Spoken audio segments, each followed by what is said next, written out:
processo arco submerso foi desenvolvido nos Estados Unidos em 1935 para atender às necessidades de maior produtividade e qualidade na indústria de construção naval. Durante a Segunda Guerra Mundial, iniciou-se a expansão do uso do processo, tendo mantido suas características básicas operacionais, porém, com modificações destinadas a atender os requisitos de novos tipos de materiais e aplicações. O processo arco submerso possui esta denominação devido ao fato do arco elétrico e do metal fundido permanecerem sempre cobertos por uma camada protetora de material granular conhecida como fluxo. Durante a utilização do processo, um arame sólido tubular ou fita é enviado à poça de fusão por um conjunto motorredutor, cuja velocidade é ajustada por um controle elétrico ou eletrônico, sendo energizado por uma corrente elétrica da fonte de soldagem. O arame eletrodo, o metal base e o fluxo são fundidos por um arco elétrico formando uma única poça de fusão. O metal solidificado forma o cordão e a parte fundida do fluxo forma a escória, resultando em uma camada protetora que evita a contaminação do cordão e reduz a velocidade de resfriamento. O conjunto básico utilizado na soldagem a arco submerso é composto por fonte de energia, sistema de controle, unidade de alimentação de arame, tocha e reservatório de fluxo.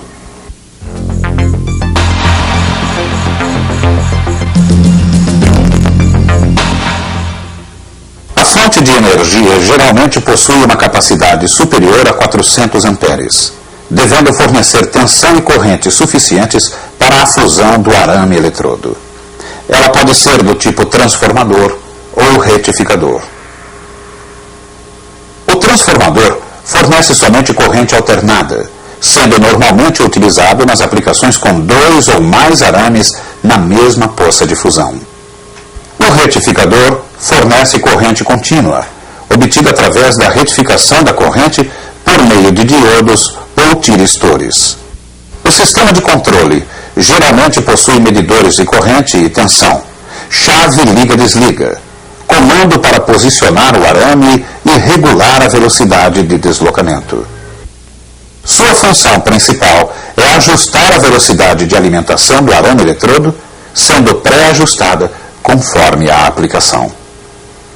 A unidade de alimentação do arame eletrodo possui um motorredutor que aciona um conjunto de roldanas de tracionamento que são adaptadas de acordo com o tipo e dimensões do material utilizado.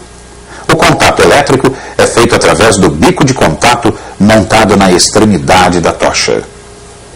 O fluxo é enviado por gravidade de um reservatório até a poça de fusão através de mangueiras e bocais apropriados, podendo ser concêntricos ou posicionados à frente da tocha. O fluxo não fundido durante a operação de soldagem pode ser aspirado por um sistema de recuperação que o devolve ao reservatório, permitindo a sua reciclagem. Dependendo do tipo de aplicação, podem ser utilizadas unidades de movimentação tipo trator, manipulador, posicionadores, mesas e viradores. Para determinar o tipo de equipamento ideal, deve-se avaliar as características e necessidades da aplicação, principalmente o volume de produção, espessura da chapa e posição de soldagem.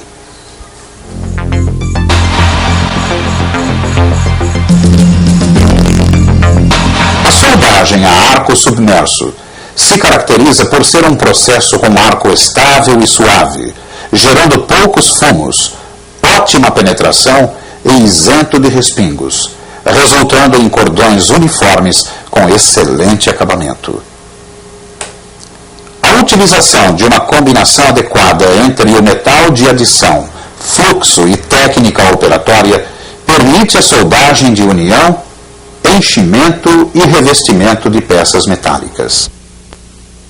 Para aumentar a produtividade, podem ser usados 2 ou mais arames alimentados simultaneamente, montados um atrás do outro, conhecido como sistema Tandem Arc, ou arames múltiplos.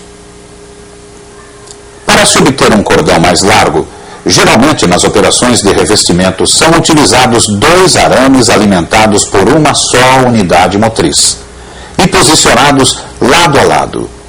Este sistema é conhecido como arames paralelos, ou Twin Arc. Outra variação utilizada no processo é a soldagem com o eletrodo em forma de fita, geralmente com a espessura de meio milímetro e largura de 15 a 90 milímetros, resultando em cordões largos e com baixa diluição, adequados para operações de revestimento.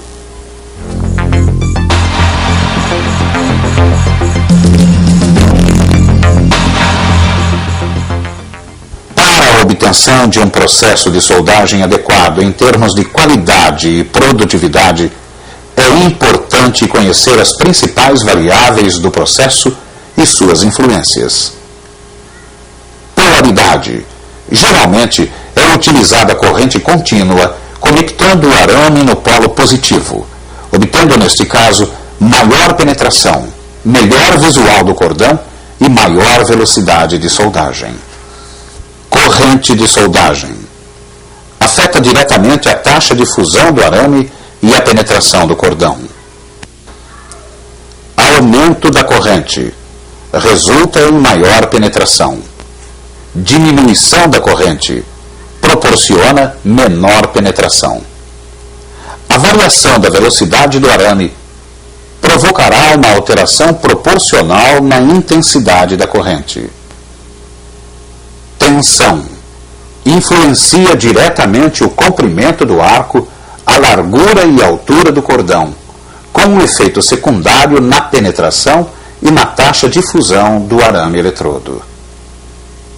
Outras variáveis devem ser pré-determinadas antes do início da soldagem, como velocidade de soldagem, escolha da combinação arame-fluxo, diâmetro do arame, tipo de junta e distância do bico de contato à peça.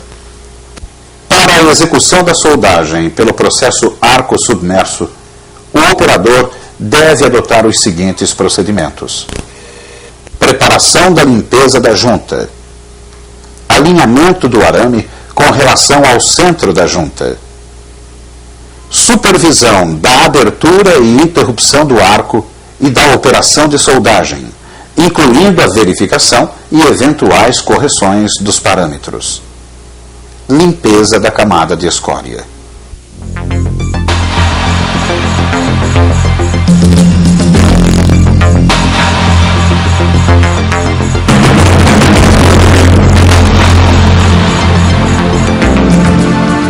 O arco submerso se caracteriza pela sua excelente taxa de deposição, superior aos demais processos de soldagem, conforme mostrado na tabela. O processo se caracteriza por possuir ótima penetração, excelente estabilidade do arco, elevada taxa de deposição, soldas de baixo teor de hidrogênio, altas velocidades de soldagem e um perfeito visual. Podemos observar nestas aplicações que a escória é de fácil remoção, sendo autodestacável na maioria dos casos. É importante lembrar que o processo permite soldagens nas posições plana, plana horizontal e com o uso de dispositivos especiais na posição horizontal.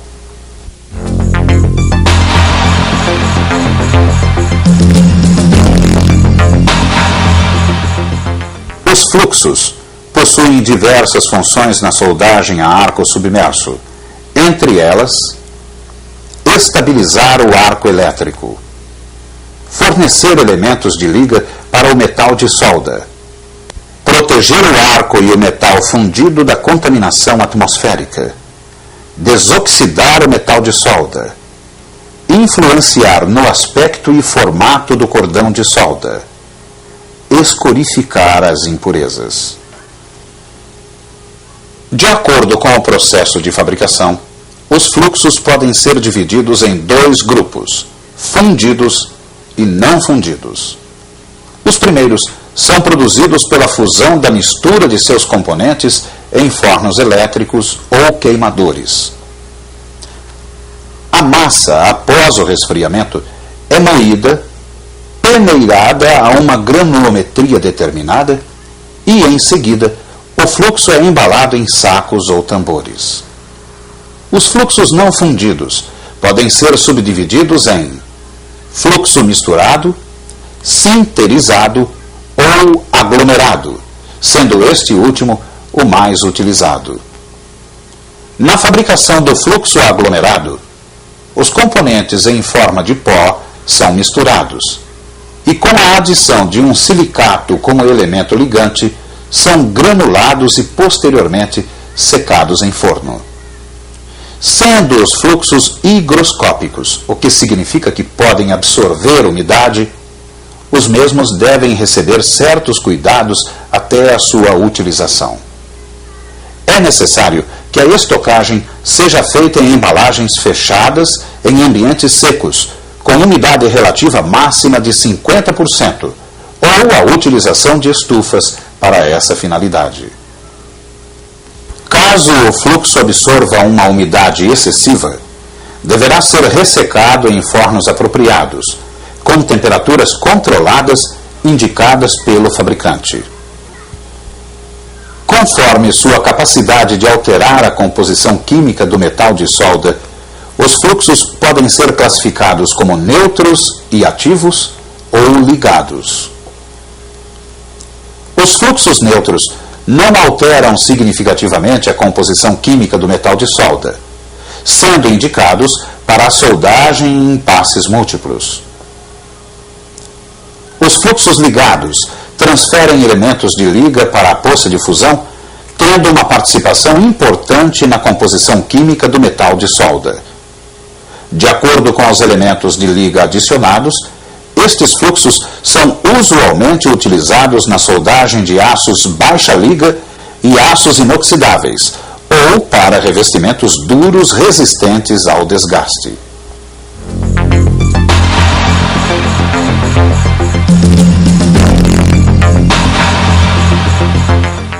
Os eletrodos utilizados no processo arco submerso são fornecidos em carretéis ou bobinas com diferentes tamanhos, na forma de arames sólidos, tubulares ou fitas. Para proteger o arame eletrodo de aço carbono contra a oxidação e facilitar o contato elétrico, geralmente é aplicada uma fina película de cobre durante a sua fabricação. A escolha do arame eletrodo adequado é feita de acordo com a aplicação, ou seja, a espessura do metal de base, requisitos mecânicos, químicos e metalúrgicos. No caso dos aços inoxidáveis,